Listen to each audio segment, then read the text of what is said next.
Man, I have been enjoying playing my Nintendo Switch 2, but I'm sure a lot of y'all have been wondering, hey, what games should I be playing on this system? Because a lot of us probably didn't buy many games, or you're probably like me where I ended up buying every Switch 2 game that came out, and you're trying to figure out what are the best options to get without having to put too much money. And in today's video, I wanted to show you 5 Nintendo Switch 2 games that you should be playing or buying onto your system, because the Switch 2 had an incredible launch lineup, but we need to minimize it because we don't want to buy everything, unless you want to end up like me, of course. But if you guys haven't already, please make sure to backslash that subscribe button, as we are trying to hit 21,000 subscribers by the end of the month, and we're pretty close to that. And we've been doing Switch 2 videos pretty much every day, and I know y'all have been loving it, so I'd greatly appreciate it. If not, it's all good. Let's jump right into the video. All right. This one's probably gonna throw people off if you watched my video on this game. However, something that I tried to say that was gonna happen is people was gonna misconstrue that video and paint a narrative with it that just simply was not true. But coming in number 5 is Hogwarts Legacy. Let me explain myself, because I know people are gonna be like, why are you saying that this is a game that you should be picking up? All I said in my dedicated review into this game is that Warner Brothers did a lazy job with this, and that it was not something that would have been as cool as it could have been in terms of all these other third-party games that came out for the Switch 2 on launch date. However, it is still a phenomenal game. It is miles better than the Switch 1 version. The mouse controls for Hogwarts Legacy has been absolutely fun to utilize. And best of all, there's actually cheaper ways to pick up this game, to where you might only have to end up paying maybe $20 to $30 to get this game. A lot of people aren't realizing it, but if you own the Switch 1 edition of Hogwarts Legacy, all you have to do is put it into your Switch 2, play it, and then there will be an option where you can buy the Switch 2 edition through the Hogwarts Legacy Switch 1 game. And then I think it actually downloads the game digitally at that point. So maybe if you know somebody that has Hogwarts Legacy and the Switch 1, ask if you could borrow it for a few minutes, put it in your Switch 2, install it, boom, buy the game, and then return it to your friend. Hogwarts Legacy on Switch 1 is something that has become cheap nowadays. However, I think Warner Brothers has started to raise the price of Hogwarts Legacy for Switch 1 because they realize what people are trying to do with getting the Switch 2 upgrade. Hogwarts Legacy is still a phenomenal game, still great to have onto the Nintendo Switch 2. It's a great single player experience that's gonna put you hours and hours and hours of content into it, with an interesting story, interesting gameplay mechanics, and just overall a phenomenal game. Like I said many times, I just felt that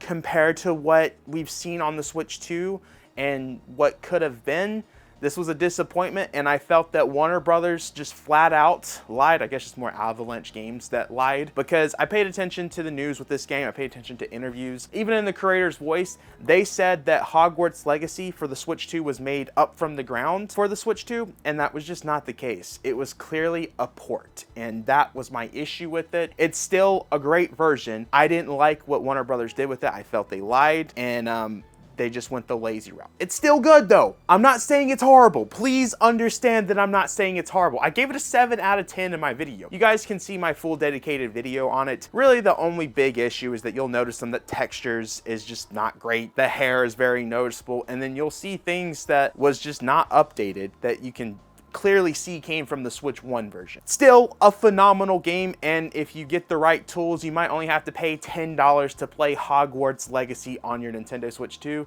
which for $10 is very much worth the price. Next one on the list is Street Fighter 6. Now, I'll be completely honest with you guys. I actually bought Street Fighter 5 on launch day when it came out on the PlayStation 4. And I have never before been so disappointed when I purchased a video game, because I managed to do everything that you could possibly do in Street Fighter 5 within 3 hours of the game. Or at least me playing it. I did all the stuff, because a lot of the stuff that happened in Street Fighter 5 didn't come out till like a year later. So Capcom released such an unfinished product, and I was so annoyed, and I honestly at that point decided I was not gonna play a Street Fighter game anymore after what Street Fighter 5 was. And obviously Street Fighter 6 got announced for the Nintendo Switch 2, and I was like, this changes everything. And I put Street Fighter 6 in, and right away I was blown away. You get to make your own avatar, there's an actual story mode to it, and on top of that there's still arcade mode. There was hours and hours and hours amount of content into Street Fighter 6 that was such a giant difference compared to what Street Fighter 5 was for me. And while I'm still horrible at these fighting games, I'm enjoying playing it. And Street Fighter 6, I'm gonna have a fully dedicated video on why it's such a phenomenal Nintendo Switch 2 version, as I was heavily impressed with what they did here. Really, the only time you're gonna notice the visuals is if you pay attention to if like your character has a beard or something. The textures of the hair is very noticeable, and obviously the lighting and shadows sometimes is noticeable. A few cutscenes I also had drop frames, but other than that, the game remained at a locked frame rate and thought it was very awesome. And the cool thing, if for whatever reason you don't care about owning a physical copy of the game, there's actually two different ways you can buy the game digitally. Let's just say you don't want this edition. This comes with the DLC Gears 1 through 2. If you go onto the Nintendo eShop, you can actually buy just the regular Street Fighter 6 for $40 if you don't care about the DLC, which in all honesty, $40 for this game is absolutely incredible. The story mode is really fun. The gameplay mechanics that they had in that was very interesting, and I'm enjoying my time as I continue playing through Street Fighter 6. And I think a lot of y'all will enjoy this, especially if you're not too big into the fighting game scene. I feel like the story mode that they offer in here will definitely still have you have a lot of fun with the series.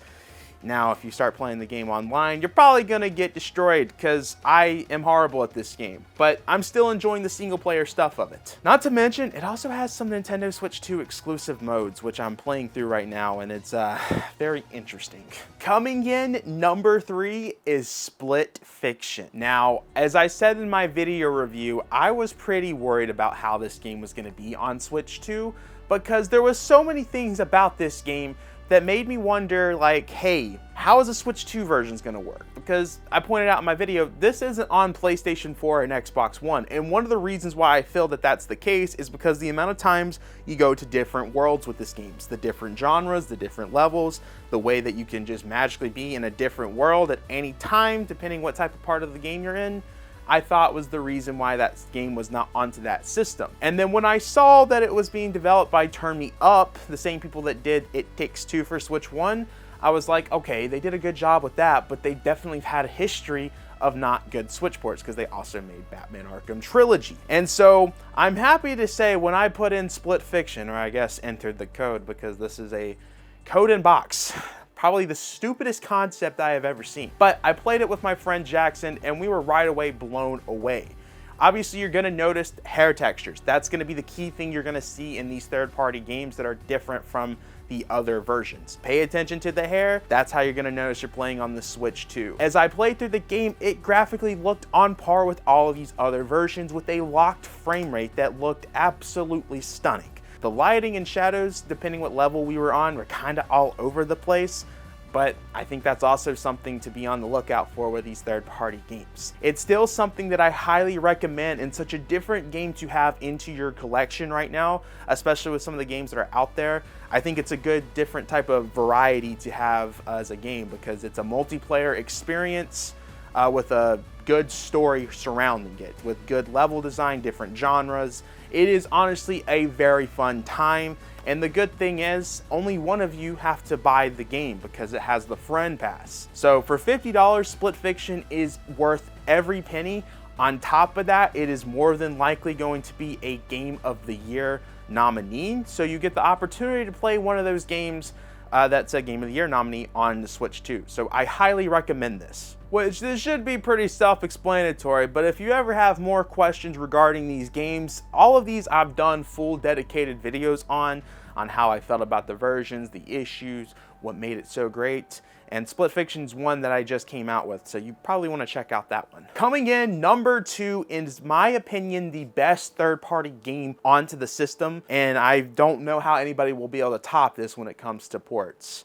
But that game is none other than Cyberpunk 2077. Bro, when this got announced for the Switch 2, I was so pumped, but at the same time, I was skeptical because I've seen how this game runs on Steam Deck and PlayStation 4, Xbox One. Sometimes kind of a mess, but at the same time, I feel like Cyberpunk was never made with those systems in mind, especially the Steam Deck, because that wasn't around when Cyberpunk was out. So I was like, in my mind, I was like, okay, well, maybe they can pull this off. CD Projekt Red was able to put Witcher 3 onto the Switch 1, and it still looked, I mean, I guess visually wasn't the craziest thing, but it was crazy that they could put Witcher 3 onto the Switch 1 in the first place. Obviously, this was something they were doing themselves once again, and I'm happy to say that CD Projekt Red blew it out of the park, man. There's performance mode, quality mode, you can edit how the game looks, there's customizations on how you want it to run, graphically, all that stuff. And I love when games have that option, because PlayStation 5, Xbox Series X, that was an option. I've always said that if we were able to implement those features into the Switch, these games would benefit heavily of being able to select how you would want it to look or run. Because I'm sure for a lot of people, at least for me, I care more about a frame rate, so I like to sacrifice graphics for a better frame rate. And that's what I did with Cyberpunk. And honestly, I couldn't tell the difference graphically that much when it came to the modes. Now, obviously, when it comes to the Switch 2 version, it looked very on par to me in my professional opinion. I guess I don't know if I can say professional, but it looked on par to me with other versions of the game. It's just, once again, when you look at the hair, that's when you're like, oh, I'm playing the Switch 2. Other than that, I had such an amazing experience with this, and I had no issues with the Switch 2 version. And I was very impressed because there was times with this game that I thought, wow, this is definitely gonna drop frames. Nope, stayed at a locked frame rate, and they crushed it. I can't wait to see what CD Projekt Red does with the Switch 2, because they've implied that they might be doing more with the system, and I just am excited to see what the future of the Switch 2 holds when you got a game like this on day one of the system being out. Not to mention, the Switch 2 didn't really have a single player game come out with it. I mean, there's third-party games, and obviously Cyberpunk's a third-party game, but I feel like the big selling point was Mario Kart, which is a multiplayer game. And I feel like some of y'all are gonna want that single-player experience game. And Cyberpunk is the perfect single-player game to have and play onto your system. Not to mention the on-the-go experience, especially having Phantom Liberty on there. You have the whole Cyberpunk game on cartridge, DLC, and everything. Phantom Liberty wasn't even on PlayStation 4, Xbox One, because the system wasn't powerful enough to handle that game, and they were able to put it on Switch 2. So heavily recommend that game. This next one should be pretty obvious what I'm about to recommend, and the only reason why it is on this list is that Nintendo actually released a statement talking about how many people ended up getting this game with their Switch 2. Coming in number one is Mario Kart World. Now you might be asking yourself, Max, didn't everyone get that with their Nintendo Switch 2? You would have thought that. That would have made the most sense. I feel like if you're buying a Nintendo system day one when it's coming out, you probably want to get the big Nintendo exclusive game. But Nintendo has actually revealed that 82% of Switch 2 owners actually ended up with Mario Kart. And that's including if you got the bundle or the bundle without Mario Kart, which I thought was very interesting. But this game is obviously a very fun time. It is the ultimate online multiplayer experience, as you can have 24 players. I'm sure you've seen clips online with Knockout Tour, and Knockout Tour has worked so well with the online play, not to mention it has free roaming, which I have enjoyed greatly. However, there's not any type of story mode to this, and I feel like that's honestly not a bad thing. I think the issue that I have with Mario Kart World is, as a launch title, I felt like they should have done maybe a little bit more single player content into this game, since this was the only Nintendo first party game coming out. Not everyone wants a multiplayer experience, which is why I put Cyberpunk so high on the list. That's definitely a game that I feel like you should own for your Switch 2 if you have a Switch 2. Unless you don't care about those type of games, of course. But Mario Kart World is still the #1 game I also recommend. From an online perspective, very fun. Single player stuff, you can do the cups, free roam, but that's about it from the single player side of things. It's still a phenomenal game. It's absolutely blast. Beautiful, beautiful game. All these characters look amazing. It is stunning to see, and I can't wait to see what Nintendo does with the future of the Switch 2 if we have Mario Kart World looking the way that it is looking already. And I would like to know if somehow you guys are the 18% watching this video that did not end up buying Mario Kart. I want to see why. I'm just curious. That definitely threw me off from Nintendo, seeing that statement. And did this video help you buy Mario Kart? I don't know. Guys, those are 5 Nintendo Switch 2 games that I think you should be picking up for the system. I liked to add a little bit of variety of the type of gameplay that you're getting. So you got a fighting game, you got a single player, or just fully single player experience game in there, all sorts of things. So I hope you guys enjoyed the list. I know a lot of y'all are waiting for me to do my top 10 videos, and those are going to come at some point, but I feel like, I mean, I could do a top 10, but there's only 12 games out there, and there's a few digital games. So I feel like it's kind of easy to make this list essentially, and I want to wait till there's a few more games where we can start making a good reasoning why you should have this game, and not just because I need to make a top 10 list. So the top 10s are coming. Just give it a few more weeks as games release. I definitely want to hear from you guys though. What games did you pick up? What games do you recommend? Do you want to see me do another one of these in the future about 5 games you should get?